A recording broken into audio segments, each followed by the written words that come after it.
सारांश में आपका हार्दिक स्वागत है। आज हम एक ऐसे विषय की चर्चा करने जा रहे हैं जो बहुत टटोलने के बाद स्पष्ट नहीं हो पाता है, और जहां तक आम व्यक्ति की बात है वो इस बारे में तो बिल्कुल कतई स्पष्ट नहीं है। ये दोनों शब्द हैं धर्म और अध्यात्म।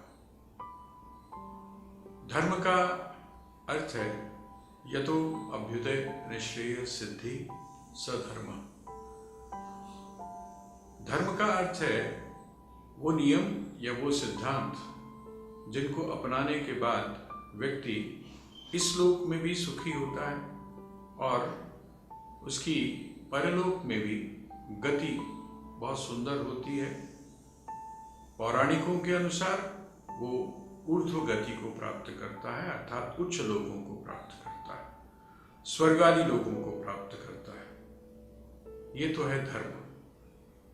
और धर्म में कामना का होना अत्यावश्यक है। कामना की पूर्ति के लिए ही धर्म का आचरण किया जाता है। मुझे पुत्र चाहिए, मैं पुत्रेष्टि यज्ञ करता हूं। मुझे राजा का ऐश्वर्य चाहिए, मैं राजसूय यज्ञ करता हूं। मैं विश्व विजय की कामना से अश्वमेध यज्ञ करता हूं। कामना कहीं ना कहीं जुड़ी हुई है, लेकिन बहुत अनुसंधान करने के बाद जो हमारे मनीषी थे उन्होंने एक बात का अनुभव किया कि कामनाएं पूर्ण होने के बाद नई कामनाओं को जन्म देती है।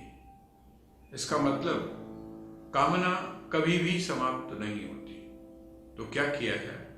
तो उन्होंने कहा कि कामनाओं को वस्तु या विषय की प्राप्ति के साथ जोड़कर हम न देखें, बल्कि क्या कोई ऐसा तरीका नहीं है कि हम में कामना उत्पन्न ही ना हो, अर्थात हम समस्त कामनाओं से ऊपर उठ जाएं। क्योंकि प्रकृति तो अपना कार्य कर ही रही है। यदि हम कर्म के सिद्धांत का विवेचन करें तो आपको आपका जो प्रारब्ध है उस प्रारब्ध के द्वारा दिया गया फल प्राप्त होना ही है। तो जो चीज आपको मिलनी ही है उसके लिए आप अपनी ऊर्जा को, आप अपनी शक्ति को क्यों बेकार करें? इस कामना के रहस्य को बड़ा सुंदर तरीके से स्पष्ट किया है। न जातु कामानाम उपभोगे न शाम्यति हविषा कृष्ण वर्तमेव भूय एवाभिवर्तते। अर्थात जिस प्रकार अग्नि जो प्रज्वलित है उसमें यदि आप घृत डालें, घी डालें, तो अग्नि की क्षुधा, अग्नि की भूख समाप्त नहीं होती, बल्कि वो और भड़कती है। इसी प्रकार कामनाओं को हम जितना पूरा करते जाते हैं वैसे उसी रूप में, यहाँ तक कि गुणात्मक रूप में वो बढ़ती जाती है। तो दूसरा मार्ग उन्होंने निकाला अध्यात्म का। अध्यात्म का अर्थ है जहाँ पर हम कामनाओं से ऊपर उठने की कोशिश करते हैं, कामनाओं से ऊपर उठने का प्रयास करते हैं, जहाँ पर हमारा लक्ष्य, हमारा उद्देश्य कोई वस्तु, विषय, व्यक्ति, स्थान नहीं होता, बल्कि हम स्वयं होते हैं।